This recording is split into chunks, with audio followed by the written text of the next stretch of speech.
Every time a WWE star steps into the ring, they know that there's a chance they could get injured during their match. While cracking on with the job at hand wouldn't be the first thing I'd think of if I'd broken a bone or split my head open, historically speaking, seeing the match through to its conclusion has been ingrained in sports entertainers who would probably benefit from throwing up the white flag instead. In their efforts to gut things out and get to the finish, matches can sometimes go to the dogs. I'm Sam Driver from Cultaholic Wrestling, and these are 10 WWE matches that fell apart due to injuries. Join us! Number 10, Eddie Guerrero vs. Chris Jericho on Raw, October 16th, 2000. The WWE roster was so stacked with talent in the year 2000 that the company could afford to book Eddie Guerrero to defend the IC title against Chris Jericho in a random Raw opener, as they did on October 16th of that year. Anyone who had witnessed Latino Heat and Y2J's previous encounters would have been excited for what should have been an excellent match. Regrettably, what looked to be a fast start turned out to be a false start, as Eddie got hurt in the very first spot when Jericho launched him with a type of monkey flip and Guerrero landed in a heap next to the ropes. While at first it appeared that he'd landed on his head and neck, the injury was actually to his hamstring after his leg bounced off the ropes. Jericho looked like he wanted to continue as scheduled, but Eddie was clearly in a bad way, and after a couple of uncomfortable exchanges, referee Tim White did the sensible thing and called for the bell, rendering the match a no contest. Number 9,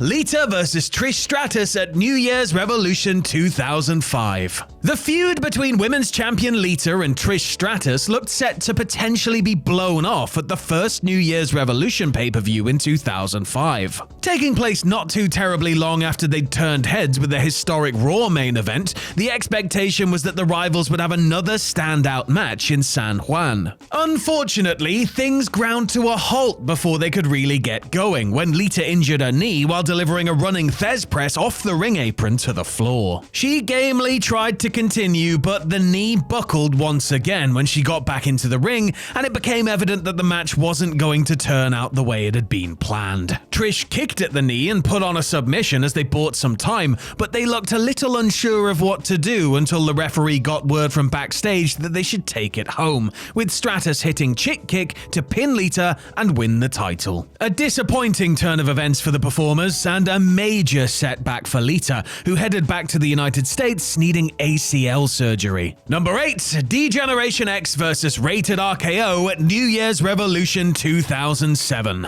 2 years after both Lita and Eugene did their knees in, the New Year's Revolution injury curse struck again, and one man found himself in a familiar, unenviable position. DXers, Triple H and Shawn Michaels, challenged Rated RKO for the World Tag Team Championships, and were having the sort of good match that you'd expect from 4 distinguished main event stars, when disaster suddenly struck. The cerebral assassin took the hot tag and was in the middle of cleaning house when he hit Randy Orton with a spine buster and immediately began clutching at his right knee. Almost 6 years after tearing his left quad in a tag match on Raw, he'd just done the same to the other leg. And, like the first time, Hunter, gamely, no pun intended, stuck to the script and continued to wrestle. But he could barely stand up, and things started to fall apart as panic set in. Shawn Michaels took the initiative and got them over the line by punching the referee and then hitting Edge and Orton with chairs to ensure they got the disqualification finish ahead of a bloody post-match beatdown. Number 7,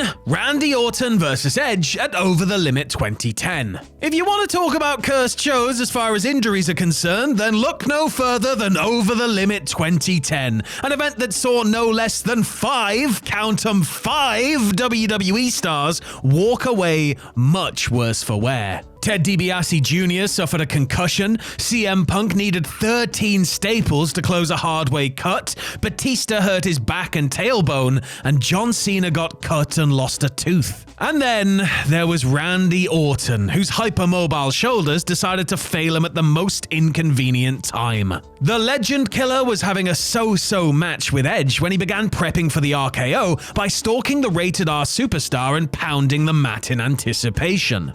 pounding the mat a little too hard, as it turned out, because Orton accidentally dislocated his right shoulder in doing so. Randy relayed the info to his opponent and referee Jack Doan, who threw up the X sign to let those backstage know that there was a legitimate injury. Cue much stalling as they improvised a weak double count-out finish. Thankfully, Orton's injury wasn't as severe as feared on the night, but the match itself was a total washout. Number 6, Steve Austin vs. The Undertaker at Rock Bottom 1998. For a couple of legendary Hall of Famers who were two pillars of the Attitude Era, Steve Austin and The Undertaker somehow never seemed to have that killer singles match together. On the contrary, most of their meetings were actually massive letdowns, which was at least sometimes excused by an injury the Texas Rattlesnake had suffered. At SummerSlam 98, for example, Austin was knocked for a loop when he cracked heads with the Phenom. Months later, at Rock Bottom, Austin, who had been dealing with debilitating stomach issues in the week leading up to the pay-per-view,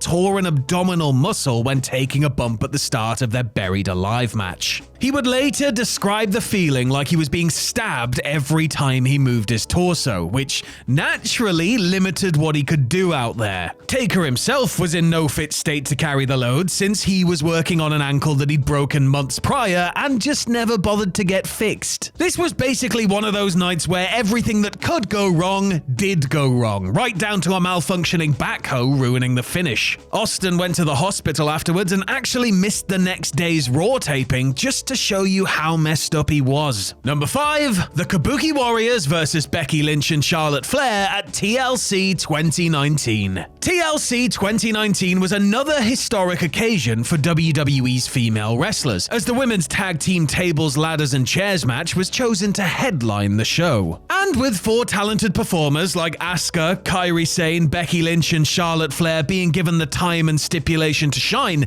there was every hope that the match would be a more than fitting end to a pay-per-view. And it probably would have been had Kairi not gotten her bell rung when Charlotte hit her with an exploder suplex into the ringside barricade. It was apparent, at least to viewers, that Sane had been knocked loopy, but it took a while for the rest of the match's participants to realize it. And that resulted in Flair getting angry when Kairi opted not to bump properly on a spear to the floor, prompting Charlotte to slap Sane in the face and then muscle her up for a powerbomb through a table she really didn't want to take. Becky eventually clocked that Kairi had a concussion and rolled her under the ring and out of harm's way, but the match had already more than fallen apart by then. Number 4, the 10-man tag team match from Raw, July 8th, 2002. The main event of the July 8th, 2002 episode of Raw was a blockbuster 10-man tag team match pitting Rob Van Dam, Booker T, Goldust, Bubba Ray, and Spike Dudley against Eddie Guerrero, Chris Benoit, and the New World Order's X-Pac, Big Show, and Kevin Nash. Big Sexy was back in action for the first time in over 3 months, having been on the shelf while he recovered from surgery to repair a torn bicep. Sadly for Nash, he'd be heading right back to the doctor's office immediately after his return match. The 10-man tag had been laid out to highlight the former WWE champion, as the plan was for him to challenge Triple H in a major match at SummerSlam. Almost immediately after tagging in, however, he tripped over Booker and tore his quad in a freak accident, taking him out of the equation. While Nash lay on the mat and clutched at his leg, Shawn Michaels at ringside took charge and started calling spots, as it was clear that nobody knew what the protocol was now the finishing sequence was out the window. The Heartbreak Kid even cobbled together a new finish on the fly by hitting Booker with Sweet Chin music before Show's chokeslam, while everybody else brawled uneasily and just waited for it to be over. Number 3, Shane McMahon vs. The Miz at WrestleMania 39. At WrestleMania 35, Shane McMahon beat The Miz in a Falls Count Anywhere match. It wasn't exactly a Mania classic or anything, but WWE opted to revisit it as a special surprise 4 years later at WrestleMania 39. Shane emerged from exile to challenge Miz, who was acting as a Mania host in an impromptu match. But it was not to be a triumphant return, as after peppering Miz with some punches, he blew out his quad while executing a leapfrog mere seconds into the bout, presumably in tribute to his father. Miz continued to run the ropes before sensing something was amiss and immediately getting that deer in the headlights look on his smarmy little face. Mercifully, a proper worker like WWE Hall of Famer Snoop Dogg was at ringside and was able to save the day by twatting Miz in the face, cutting a quick promo, and hitting a version of the People's Elbow to win the match? I mean, sure, why not? Nothing else about this made a lick of sense anyway, and the important thing was that it had ended. Number 2, The Undertaker versus Brock Lesnar at WrestleMania 30. Brock Lesnar taking on The Undertaker in a bid to end the streak at WrestleMania 30 should have been a surefire banger. They'd had great matches before and would have great matches after, but on the grander stage, things felt a little bit off. It started out well enough and was chugging along nicely until the Beast dumped the dead man on his head at ringside. Sustaining a nasty concussion, Taker was not all there from that point onwards, which was bad news indeed, with the match scheduled to be a long one. It's not like they were out there botching spots left and right or anything, but Taker was clearly struggling at certain points, and the match lacked the spark you'd expect from him at WrestleMania. The upshot was it was a bit of a plodding slog, at least up until Brock hit a third F5 and scored the clean pin, the shock of the result quickly taking focus away from how subpar the match itself had been. Undertaker, who collapsed backstage and had to be rushed to the hospital, had no memory of the match afterwards, but noted that he could tell his timing and other things weren't usually where they were after watching it back later. And number 1, Goldberg versus The Undertaker at Super Showdown 2019. The Undertaker's streak-ending loss to Lesnar may not have come at the end of the classic match they would have been aiming for, but it was a 5-star barn burner in comparison to the nightmare that unfolded when Taker met Goldberg at Super Showdown 2019. An Attitude Era dream match that was taking place, 20 years too late? Things started going off the rails before either man had even made it to the ring. As Goldberg later revealed, he'd actually given himself a concussion by headbutting the door while trying to psych himself up just prior to his entrance. And things were most certainly not helped when Goldberg gave himself further head trauma after clattering into the ring post, no doubt exacerbated by a tombstone piledriver that saw Goldberg's head get drilled into the mat. After that, things completely fell apart, to the point that the dead man very nearly became a dead man after Goldberg dropped him on his neck with a terrifying jackhammer gone wrong. The dream match had turned into a living nightmare, and it was a miracle both men were able to walk out under their own power.